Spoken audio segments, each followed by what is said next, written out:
C'est quelque chose qui s'apprend au fur et à mesure de nos études, par compagnonnage. On apprend à parler aux gens, à leurs proches, à leur famille, à expliquer les choses le plus simplement possible, mais le plus clairement possible, sans mentir. Et c'est quelque chose qui est difficile, qui prend plusieurs années, effectivement, avant d'être à l'aise dans ce genre de situation, et je crois qu'on ne l'est jamais complètement. On se met à la place des gens, on a tous vécu des moments difficiles dans nos vies, et c'est vrai que imaginer leur peine, c'est souvent difficile. Ce soir, il s'occupe d'un patient de 64 ans qui est rentré pour des problèmes digestifs qui se sont transformés en infection généralisée. Son état se dégrade rapidement. Damien est très inquiet. C'est un homme jeune de 63 ans, mais dont l'état général est un peu dégradé, et effectivement son état physiologique ne correspond pas forcément à son état civil. Alors, Alpha, notre radiologue, va essayer de nous donner des éléments de réponse. Là, il commence un coma. L'homme commence un coma et son pronostic vital est engagé. Damien le ramène dans sa chambre avant de décider quoi faire.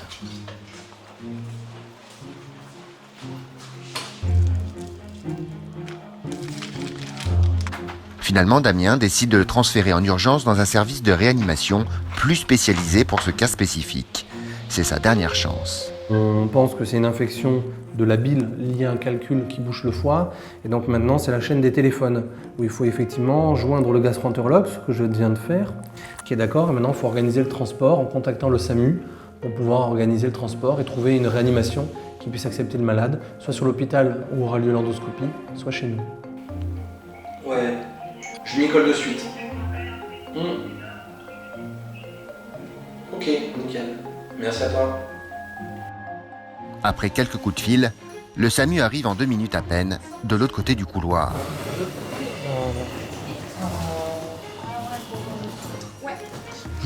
Voilà, il part avec tout. J'ai mis un petit bon dedans, il y a tous les courriers de son hôpital initial. Et il vous imprime toutes les prescriptions, comme ça sera complet.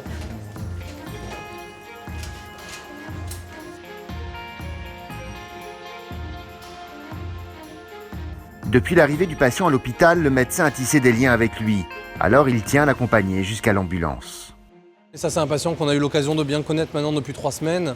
Donc c'est vrai que c'est pour lui dire au revoir et à demain, parce que je repasserai le voir en réanimation dans l'autre hôpital du CHU.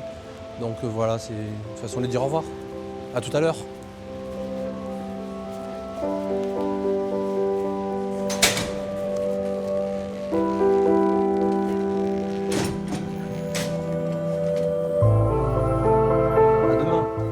D'accord ? Je tiens au courant, Fernand. Bonne soirée.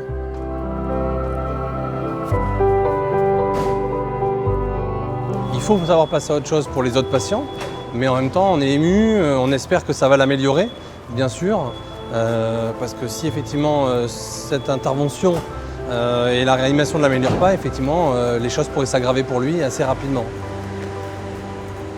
Là, tu lui as dit au revoir, mais tu sais pas si... Je ne sais pas si c'était pas adieu, effectivement. C'est ce qui est difficile.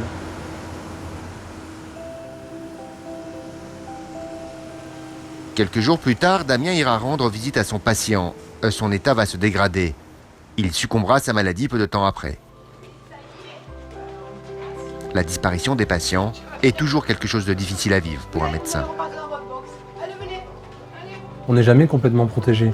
Il y a toujours des situations qui peuvent nous émouvoir, nous faire pleurer, malgré quand on grandit, quand on vit sa propre vie, mais on a toujours des moments qui nous émeuvent, quand c'est parfois des gens jeunes ou des patients avec qui on a discuté plusieurs semaines, ou des situations où il y a beaucoup d'émotions, effectivement. Ça reste parfois difficile, on n'est pas toujours protégé, mais il faut savoir aussi passer à la suite, rester neutre, parce que sinon on ne prend pas les bonnes décisions.